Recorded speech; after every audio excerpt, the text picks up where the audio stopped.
Kwa hiyo anasema wa madhhabuhu qadi mala al-maghriba wal andalus, madhhabi ya Maliki imejaa katika pande za magharibi huko, na ndio maana mpaka Afrika Magharibi wengi wako ni Mamaliki. Sawa, Afrika Magharibi wako Maliki wengi kweli. Wal andalus na andalus, bimaana hii magharib ni katika upande wa Asia na upande wa Afrika.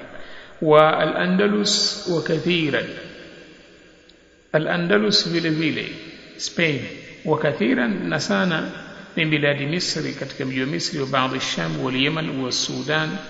Pia Sudani sisi tunafahamu sana, na jambo liko wazi kwamba Sudani wengi madhhabi yao ni Maliki. Wa bil Basrati wa Baghdad wal Kufa wa ba'da wa baadhi Khurasan, na baadhi ya maeneo ya huko Khurasan. Kwa hiyo kitazama madhhabi ya Malikia iko madhhabi hiyo katika miji mingi. Wakadhalika ishtahara madhhabu al-Auza'i muddata, na hapa sasa anataja baadhi ya mambo ambayo bila shaka kwetu si maarufu sana, kama anavyosema kadhalika ishtahara madhhabu al-Auza'i muddata. Kuna madhhabi al-Auza'i ambaye Auza'i ye Abu Amr alikuweko huko Sham. Sawa, yeye alikuweko Sham, Syria, na madhhabi yake Abu Amr al-Auza'i ilikuwa ni katika madhahib pana sana zilizokuwa zina watu wengi, na alikuwa ni katika maimamu. Alikuwepo katika tabaka nambari 7 wakati wa kina Imamu Malik alikuweko yeye. Kwa hiyo kwa upande wa Yemen alikuweko Ma'mar ibn Rashid ambaye asili yake ni Wasit, na upande wa Misri pamoja na Maghrib alikuweko Al-Layth ibn Sa'di. Sham ndo alikuweko al-Auza'i. Makka na Madina alikuweko Imamu Malik, na upande wa Basra alikuweko Shu'bah ibn al-Hajjaj. Kwa hiyo hao ndio ahlul ilmi kwa wakati ule, na Kufa alikuweko Sufyan al-Thawri. Kwa hiyo hawa ndo maulama ambao walikuwepo katika miji, na wengine walikuweko watalasha ashabuhu, lakini wale ambao ni wanafunzi wa al-Auza'i wakamalizika, watafanu wakaisha wote. Wakadhalika madhhabu Sufyan, vile vile madhhabu ya Sufyan al-Thawri wa ghairihi mimman samaina, na wengine ambao wametajwa huko juu. Katika hao maima walikuwa na madhahib zao. Kina Al-Layth kulikuwa kuna madhhabi inaitwa Al-Laythi, kulikuwa kuna madhhabi inaitwa Al-Thawri, Al-Auza'i, Al-Jariri. Wote waliotajwa huko juu walikuwa na madhahib zao. Walam yabqa al-yawma illa hadhihi al-madhahib al-arba'a, haijabaki leo ila madhhabi hizi 4 ndio kubwa ambazo watu wengi wanajigezesha nazo.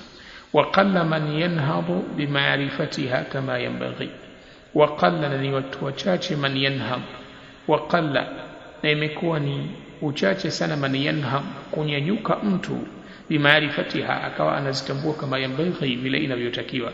Yani utawakuta Mashafi'i lakini hawajui vizuri madhhabi ya Shafi'ia, au Mahanabila hawajui vizuri madhhabi ya Imam Ahmad ibn Hanbali, au Maliki lakini hawajui vizuri madhhabi ya Maliki, au Mahanafia lakini hawajui vizuri madhhabi ya Abu Hanifa. Ndio maana akasema ni watu wachache ambao wamebobea na wanajua vizuri madhhabi zao. Fadlan an yakuna mujtahida, achilia mbali kwa mtu sasa kufikia yeye kashakuwa mujtahid, bimaana akawa ana uwezo wa kuhukumu usahihi na udhaifu wa akwali za hawa maimamu wanne. Achilia mbali kufikia level akavuka daraja, bali hata ile kuzijua tu hizo madhhab, basi ni watu wachache ambao wanazifahamu. Kwa asilimia kubwa watu hata hawaelewi. Ndio maana ile martaba ya ijtihadi kana kwamba ilifungika vile, ingawa katika usuli za kisheria ijtihad mlango wake uko wazi, bado upo. Lakini sasa kwa sababu ya uchache wa maarifa, wale ahlul ilmu waliokuja baadaye hawakufikia martaba, wakazidi wale ahlul ilmu waliotangulia, kwa namna ambayo wakawa sasa ni mujtahiduna, wakawa na nidhamu tofauti na ile iliyopita kupitia elimu na maarifa yao. Bali wao ukimkuta Imamu An-Nawawi ambaye wanasema alifikia martaba ya ijtihad, basi atafuata madhhabi ya Imam Shafi'i. Sawa, atakuwa ni Shafi'i, yani atakuwa ni mujtahid katika baadhi ya masaili, lakini kanuni atakazozitumia katika upande wa usuli, katika upande wa ilmu ya fiqh na mfano wake istinbatati za kisheria, atatembea matembezi ya Imam Muhammad ibn Idris ash-Shafi'i, bimaana atakuwa ni Shafi'i al-madhhab. Vile vile kina Ibn Qudama hao na wengine katika maulama wakubwa ambao wameandika wakajitahidi, wote watabakia tu. Kina Ibn Uthaymeen watabakia tu kwa kina wao ni mahanabila na wengine katika maulama, lakini kwa mtu ni mujtahid akawa sasa ana aqwali zake na madhhabi yake ni ngumu sana, ndio maana akasema hilo jambo ni gumu. Kwa hiyo anqata atba'u Abi Thawri baada 300. Abu Thawri naye alikuwa ni katika maulama wakubwa, wanafunzi wake wakamalizika wakawa hapo tena baada ya mwaka 300 wa ashab Daud na Daud al-Dhahiri, madhhabi ya Dhahiria alokuja kuyatia nguvu baada ya Imam Ibn Hazmi. Pia watu wake waliondoka ila qalil, ila watu wachache, wabakia madhhabu Ibn Jariri ila ma baada al-400. Lakini madhhabu ya Ibn Jariri at-Tabari al-Jariri ilibakia mpaka takriban baada ya mwaka 400 Hijiria. Pia madhhabu yake ilikuwa hivyo, lakini baadaye tena ikapotea. Maona, kwa hiyo kulikuwa kuna kitu kingi katika jitihada na ilmu, subhanallah, imepotea sana. Lau kama ingalihifadhiwa tukakuta tanafus, ule ushindani wa maulama katika aqwal kwenye kuzungumzia masaili mbalimbali ya kielimu, basi wallahi tungalistafidi sana. Lakini sasa ndio kitu kingi katika mambo ya kielimu kimepotea. Tutamani kwamba kingelikuwa kipo, lakini ndio kimepotea. Na ndio maana hapa ukitazama utakuta kuwa kina Ibn Jariri, kina Abu Thawr na wengine katika ahlul ilm al-kibar wamepotea. Sasa kuna nukta moja nimekumbuka hapa, niweze kuwatambulishia jambo. Wakati tunamsoma huyu nani Abu Bakar ibn al-Mundhiri, tukasema hao ni wanafunzi wa kina Imamu at-Tirmidhi. Huyu ni mwanafunzi wa Imamu at-Tirmidhi, ana kitabu kinaitwa Al-Ishraf. Hichi kitabu Al-Ishraf ndani yake kuna aqwali za hawa kina yani kina nani, kina Abu Thawr, hawa kina Abu Thawr wamo na wengi katika maulama. Bimaana huyu Ibn al-Mundhir wakati wake alikusanya hizi kauli za hawa ahlul ilm waliokuwa huko juu, pamoja masaili mbalimbali ya kielimu walioyazungumza. Kwa hiyo mtu anaweza kutafuta hicho kitabu Al-Ishraf cha Ibn al-Mundhir, halafu akaangalia aweze kuwatambua maulama wa kifiqhi waliokuwa wakati ule ambao kauli zao zilikuwa ni mu'tamadi, zinazingatiwa. Kwa hiyo analeta kadhia kisha aqwali za ahlul ilmi, halafu maulama wenyewe unaweza kukuta hata wewe huwajui ni maulama waliokuwa wakati ule walikuwa ni ahlul ilmi fuqaha al-kibar. Kwa hiyo mfano wa kuangalia ni kama kitabu hicho cha Ibn al-Mundhiri. Ama kuhusiana aqwali za masahaba kuna vitabu vingi, mfano kama Musannaf Ibn Abi Shayba, Abu Bakar Ibn Abi Shayba ni kitabu ambacho ndani yake kuna athara za masahaba, bimaana aqwali zao na fatwa zao. Lakini vitabu vya tabaqat, kuna vitabu vya tabaqat, mfano kina Imam al-Dhahabi na wengine katika maulama, kuna tabaqatu al-Hanafiyya, tabaqatu al-Hanabila, na kuna tabaqatu al-fuqaha, bimaana ni vitabu ambavyo vinaanza silsila ya masahaba kuelezea kwa fulani na fulani na fulani alikuwa ni katika mafuqaha katika mji fulani. Hiyo silsila inakwenda vile. Kwa hiyo kuna namna tofauti za kuelewa hawa watu, lakini njia nzuri ya kuelewa na mapito ya maulama katika fiqh, chukua kitabu cha Al-Ishraf cha Ibn al-Mundhiri, halafu angalia kauli na mambo mbalimbali ya mafuqaha. Kwa bila shaka ahlul ilm walikuwa kwa wengi na sisi tumepitwa na kitu kingi katika elimu, lakini kumbuka kuwa usul ilianza pale mtu alipokuwa anafikiria aandike mukhtasarati, vitabu vidogo vidogo. Watu wanapeleka nyingi, hawana muda wa kukaa wakasoma sana, wala kukaa kwa mashekhe wala kuhifadhi wala kadha. Kwa hiyo kulipokuja sura ile sasa ya shughuli nyingi, tupunguze baadhi ya mambo, mifumo ile ya kufundisha tusiweke mifumo migumu, matokeo yake elimu ikapungua sana kiasi ambacho wanqata atba'u Abi Thawri baada 300, kama tulivyopita wanafunzi wa Abu Thawr baada mwaka 300 wakapotea, wa ashabu Daud ila al-qalil, na watu wa Daud. Tushampita Daud ibn Ali al-Dhahiri, naye bila shaka alikuwepo wakati wa kina Imamu Ahmadi, lakini huyu ni mkubwa kama walivyokuwa wakubwa wengine. Sawa, ni miongoni mwa ahlul ilm al-kibar ambaye madhhabi yake ilikuwa ni Dhahiria, na aliwahi kufanya mazungumzo na Imam Ahmadi. Wa baqi madhhab Ibn Jariri at-Tabari, na ni katika maulama wakubwa mashhur, anafahamika. Madhhabi yake ilibakia ila ما بعد الأربعة إلى ما بعد الأربعمائة mpaka baada ya mwaka 400 hijiria. Pia madhhabi yake ilikuwa, lakini sasa nini ndio ikapotea, sawa, ikapotea. وللزيدية مذهب في الفروع بالحجاز وباليمن. الزيدية nao vile vile wana madhhab في الفروع katika masaili mbalimbali ya furu' huko Hijaz. Na ukitajua Hijaz bi maana bila shaka ni kubwa, si Maka, Madina na baadhi ya maeneo, wal Yaman. Walakinahu ma'dudun fi aqwali ahli al-bid'ah, lakini az-Zaidiyya wanahesabika kauli zao hizo za furu' ni miongoni mwa kauli zinazohesabiwa kuwa ni watu wa bid'ah, كالإمامية كما إمامية بلا شك. الزيدية na إمامية madhahibu hizo za Kishia pia zina masaliki zao katika upande wa fiqhi, lakini wanahesabika kuwa wao fi aqwali ahli al-bid'ah, wao wapo katika madhahib za kibid'a na aqwali zao wanahesabika kuwa ni watu wa bid'a. Wala ba'sa bi madhhabi Daud, lakini Daud al-Dhahiri, madhhabi ya Dhahiria, yeye hana tatizo. Wa fihi aqwalun hasana, katika madhhabi yake kuna kauli nzuri. Ama az-Zaidiyya na al-Imamiyya hawana changamoto. Wa mutaba'atu lin-nusus, lakini wala ba'sa bi madhhabi Daud al-Dhahiri, yeye hana tatizo katika madhhabi yake ya Dhahiria. Wa fihi aqwalun hasana, naye ana kauli nzuri tu. Wa mutaba'atu lin-nusus, na kufuata adila za kisheria. Ma anna jama'atan min al-ulama, pamoja na kuwa wengi katika maulama kuna kundi la ya'taduna bi khilafihi, wao la ya'tadun bi maana la yastanidun, hawaegemei bi khilafihi, ile yeye Daud kukhalifu. Yani Daudi anapokhalif wenzake katika aqwali, wao hawategemei kauli yake, yani hawaichukui, hawaitaki kauli yake. Tumeelewana vizuri? Wala hawategemei kauli yake anapokhalifu maulama wengine, kwa sababu ya ule ukakasi na uzito wa madhhabi hii ya Dhahiria.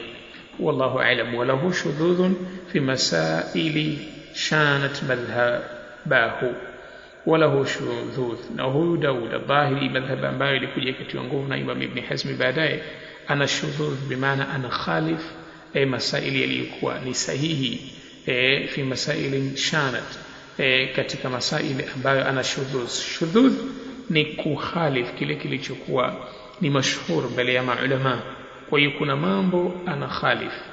Tumeelewana vizuri, ambayo yamepelekea shanat madhhabahu, yamechafua madhhabi ya Dhahiria. Yani Dhahiri, mfano katika baadhi ya aqwali nazozikumbuka, mfano tembo kula na baadhi ya vitu, yani ili kiharamisho kitu lazima kuwe kuna dalili ya kisheria. Kama hakuna dalili ndio kuja kuzungumza kuwa kima haram, basi ina maana kima analiwa. Sasa madhhabi ya Dhahiria kidogo au sana ni madhhabi ambayo ina shida kiasi ambacho ahlul ilmi yani wamenasihi walikuwa ni maulama wakubwa kama kina Ibn Hazmi, ni ahlul ilmi wakubwa, wana ilmu, lakini asisome mwanafunzi mdogo vitabu vyao, anaweza kuathiriwa. Bal vile vile kwa sababu ya ule udhahiria umepelekea mpaka kupatikana athari katika asma wa sifat katika baadhi ya mambo.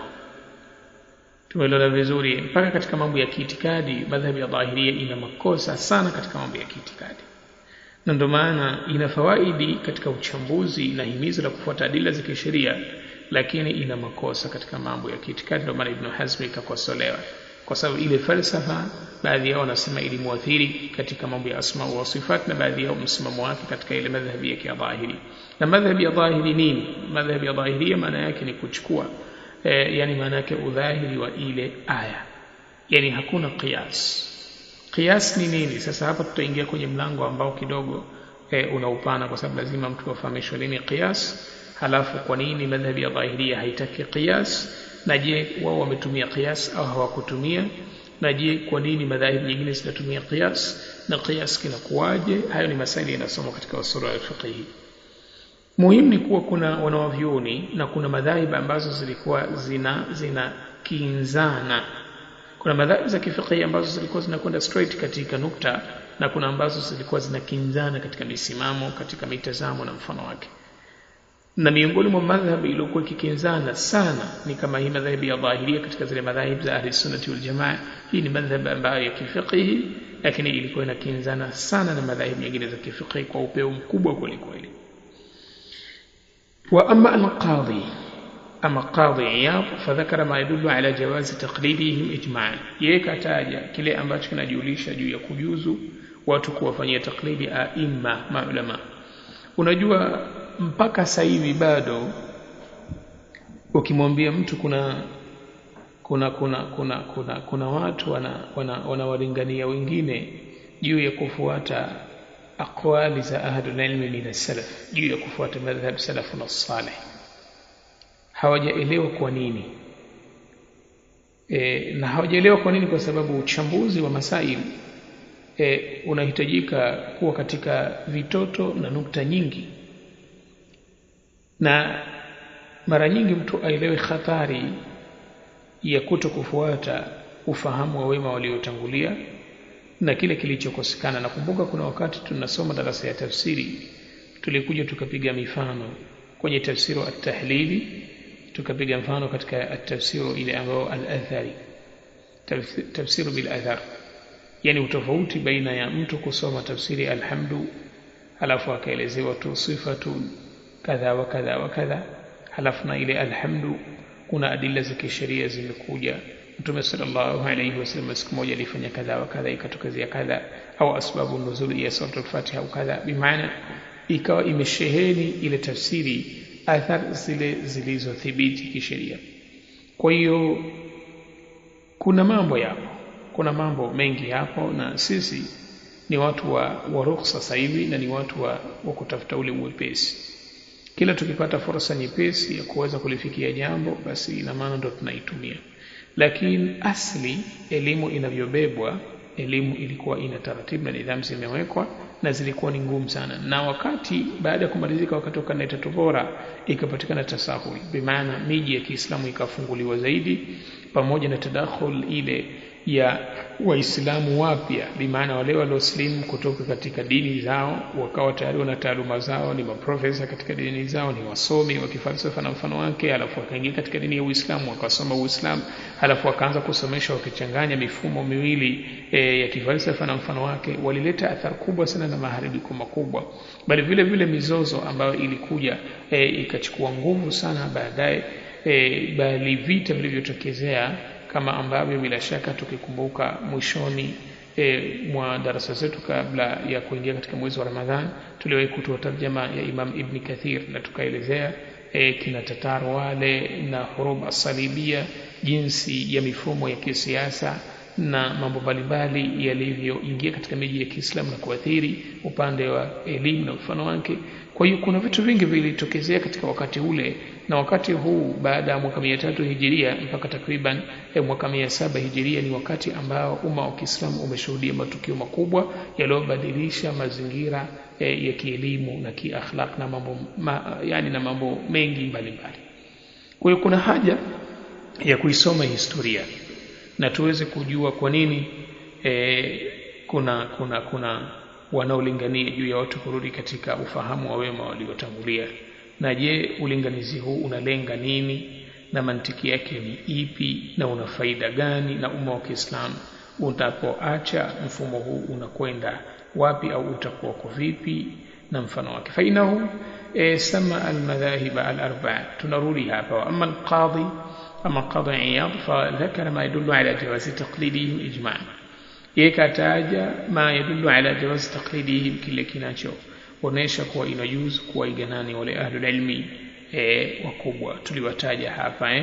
Tukasema maulama katika upande kwanza wa masahaba, kisha kuna matabiina wakubwa kama Alqama, kama Masruq, kama Abidah as-Salmani, kama Sa'id ibn al-Musayyabi wa Abi Ash'athi wa Sa'id ibn Jubayr wa Abdullah ibn Abdullah وعبيد الله بن عبد الله كنا وعروة والقاسم والشعبي والحسن وابن سيرين وإبراهيم النخعي. kisha kuna wengine waliokuja baada ya hao kama Az-Zuhri wa Abi Az-Zinad wa Ayyub as-Sakhtiyani wa Rabi'ata, na wale waliokuwa katika tabaka yao kisha wakaja baada ya kina Az-Zuhri kina Abu Hanifa wa Malik al-Auza'i wa Ibn Jurayj wa Ma'mari wa Ibn Abi Arubata wa Sufyan ath-Thawri wal Hammadaini, bimaana Hammad ibn Salamata na Hammad ibn Zaid. Tumeshabiri tarajim zao bila shaka alhamdulillah. Wa Shu'bata wal Laythi wa Ibn al-Majishun wa Ibn Abi Dhi'b wa ibn Abi Dhi'b. Kisha baada ya hawa ndio wakaja kina Ibn Mubarak wa Muslimi az-Zinji wal Qadhi Abi Yusuf wal Hiqli ibn Ziyad wa Waki' wal Walid ibn Muslimi, na wale ambao walikuwa katika tabaka yao. Kisha wakaja kina Imam Shafi'i wa Abi Ubaid wa Ahmad wa Ishaq wa Abi Thawrin wal Buwaidi wa Abi Bakr ibn Abi Shaybah. Kisha wakaja baada kina Al-Muzani wa Abi Bakr al-Athram wal Bukhari wa Dawud ibn Ali Dawud al-Dhahiri wa Muhammad ibn Nasr al-Marwazi wa Ibrahim al-Harbi wa Ismail al-Qadi. Kisha baada kina Al-Muzani wanafunzi kina Imam Shafi'i ndio wakaja kina Muhammad ibn Jariri al-Tabari wa Abi Bakr ibn Khuzaimah wa Abi Abbas ibn Surayji wa Abi Bakr ibn al-Mundhiri wa Abi Ja'far al-Tahawi wa Abi Bakr al-Khallal. Kwa hiyo hawa ndio jopo la wale ambao bila shaka qadhi kasema na kataja mayadudu ala jawazi taqlidihim ijma', kile kinachoonesha kwa inajuzu madam hawa ni maulama wakubwa, basi inajuzu kuiga kujigezesha nao. Fa inahu sama almadhahib al-arba'a, yekaita madhhabu 4 wa as-Sufyaniyya, sawa na madhhabi ya Sufyan wal Awza'iyya wa الداودية بمعنى الداود الظاهري. ثم إنه قال فهؤلاء الذين وقع إجماع الناس على تقليدهم. كتاج مذهب 4 halafu kataja madhhabi ya Sufyania pamoja na Auza'i pamoja na Daud, na bila shaka huko juu kuna wengine katika ahlulilmi wametajwa kina Abu Thawri na wengine ambao madhahib zao kina Ibn Jariri zilikuja baadaye zika. Kwa hiyo anasema kuna wale ambao thumma innahu qala fa haula'i alladhina waqa'a ijma'u an-nas ala taqlidihim, hawa kina Sufyan na Al-Auza'i na Daud ibn Ali pamoja na Ash-Shafi'i na Ahmad na Abu Hanifa na Maliki, hawa ndio watu ambao watu waliofikiana juu ya kuwa kujigezesha nao mal ikhtilafi fi a'yanihim, pamoja na ikhtalifiana fi a'yanihim. Mara nyingi a'yan wallahu a'lam ni yule muhusika mwenyewe, bimaana wao wameonyesha kuwa hawa inafaa kuwaiga, lakini je ni nani hasa sisi tuchukue kauli zake? Bimaana kuna kauli mbalimbali kwa mujibu wa maeneo, kwa mujibu wa hali, kwa mujibu wa kile kilichofikia mtu katika upande wa ilmu.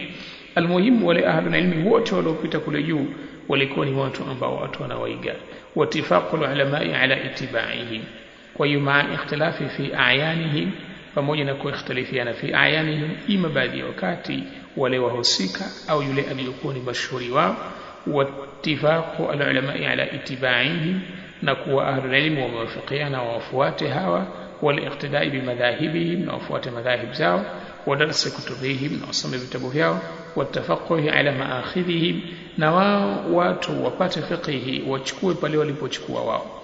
Mfano anaposema wajibu wa sala, Imam Shafi'i akaleta dalili kwa qala Allah tabaraka wa taala wa aqimus salata, basi na wewe utakayekuja utasema kwa sala ni wajibu kama alivyosema Shafi'i wa aqimus salata. Unaona hivyo?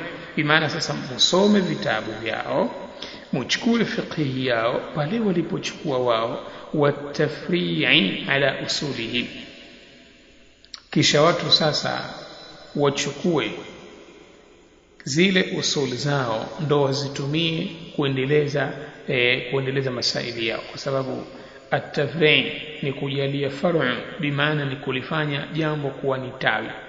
Kwa hiyo maana yake wao yawe matawi yao ala usulihim, yapo katika misingi ile ile walioiweka wao, kama risala ya Imam Shafi'i kwa sasa ni kitabu cha usul, ni jambo linafahamika kwa risala ni kitabu cha mwanzo katika vitabu vya kiusul, na watu wanachukua pale pale duna ghairihi, tofauti na wengine mimman taqaddamahum au asarahum, tofauti na wale ambao taqaddamahum waliwatangulia hawa wanawazuni wanne, na wale waliokuja kina Sufyan na Al-Auza'i pamoja na Daud.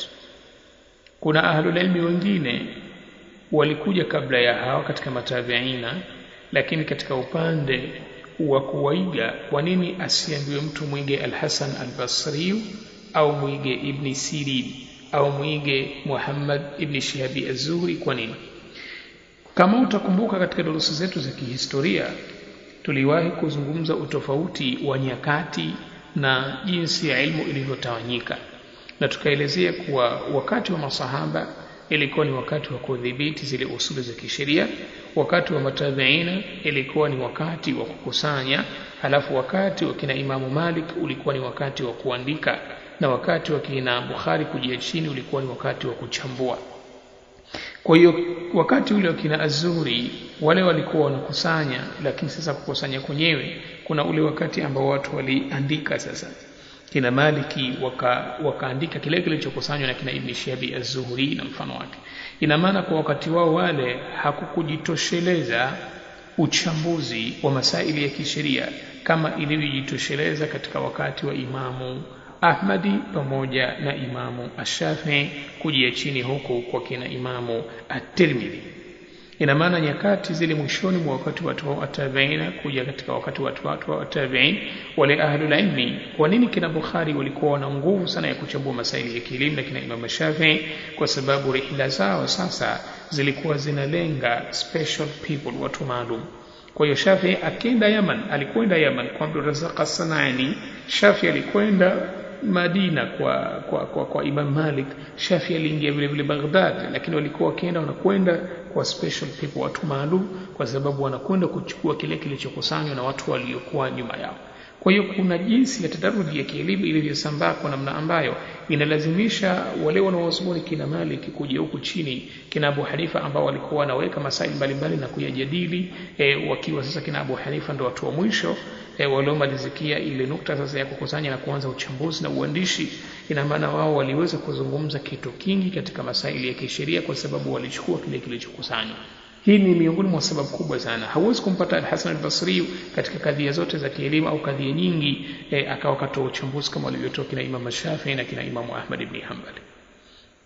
Kwa hiyo sasa katika upande wa kufanya taqlid, ndio maana akasema ikawa sasa duna ghairihi mimman taqaddamahum au asrahum, ikawa ni tofauti na wale ambao walikuwa kabla yao, kwa sababu misingi walioitumia hawa kina Shafi'i tofauti na walioitumia kina Al-Hasan Al-Basri, kutokana na kina Shafi'i walikutana na changamoto na upana mkubwa uliolazimu kuzungumza, kujadili, kutumia na kuandika kitu kingi katika usuli zile za kielimu walizozichukua kutoka kwa hao watu wa juu, kwa sababu watu wa juu walizikusanya, wao wakazitawanya kina Shafi'i.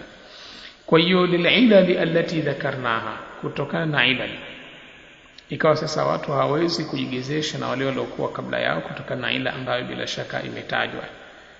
Kwa hiyo kuna mambo bila shaka yalizungumzwa na ndani ya historia, kwa sababu Adh-Dhahabi kana qili tu fikra kwa jumla ya kile alichokizungumza Qadhi Iyad.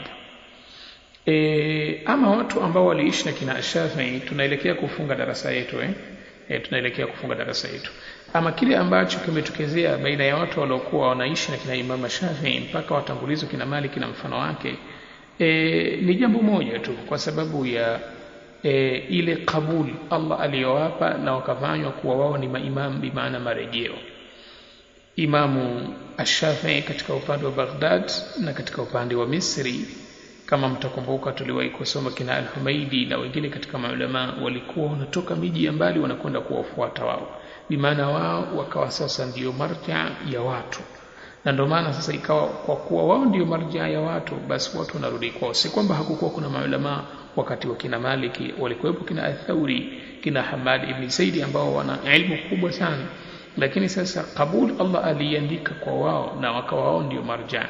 Kwa hiyo sasa ikabidi, kwa sababu asilimia kubwa ya maulama wamefuata asalib zao, ikalazimu wakati wa kina Qadhi Iyad, wakati baada ya kumalizika karne tatu bora, inalazimu sasa watu kujigezesha na wale ambao kundi kubwa la maulama wamekubali kauli zao. Wasara nasu liyawma fi ad-dunya ila 5 madhahib. Ndio maana duniani leo kuna watu wengi, lakini madhhab zao ziko 5. Madhhabi ya 5 wa huwa madhhab ad-Daudiyya, ni madhhabi ile ya Dhahiriyya. Na hii madhhab bila shaka ipo kwa sababu baadaye walitokezea watu wakaiandikia vitabu. Fa haqqun ala talibil ilm, bas ni haki kwa mwenye kutafuta elimu, an ya'rifa au lahum bitaqlid, ajue madhhab iliyokuwa bora zaidi, bimaana ajue madhhab ya Malikia, liyahsula ala madhhabihi, au an ya'rifa au lahum bitaqlid, ajue ile madhhab ambayo ndo ya mwanzo yeye anayotaka kujigezesha nayo, kujigezesha na aqwali zilizozungumzwa na maulama wake, liyahsula ala madhhabihi, ili aweze kujua ile madhhab na aweze kuifuata ile madhhab na aweze kuifikia ile madhhab. Bimaana talibul ilmi anatakiwa kujizatiti katika kitu gani? Na ndio maana wengi katika maulama ukimsikia Imamu Ibn Taymiyyah utambua ni Hanabila, Shafi'i utambua ni kadha, Ibn Hajari utambua ni kadha, kwa sababu misingi walioiweka ni kuwa wao lazima wasome madhhab, halafu wasome misingi ya madhhab iwawezeshe wao kuweza kufanya istibafati katika ahkamu za kisheria kupitia madhahib zile walizozisoma katika upande wa kifiqhi na walolelewa nazo. Wa hana hanunu bayinu anna Malikan rahimahullahu huwa dhalika. Sisi tunabainisha kuwa madhhab iliyokuwa bora kwa talibul ilmi kujigezesha nayo na kuifuata ni madhhab ya Malikia, kana kwamba hapa inadhihiri kuwa Adh-Dhahabi alikuwa atanguliza madhhab, au kama ni kauli ainaqili kutoka kwa Qadhi Iyad, bila shaka Qadhi Iyad alikuwa ni Maliki mashuhuri.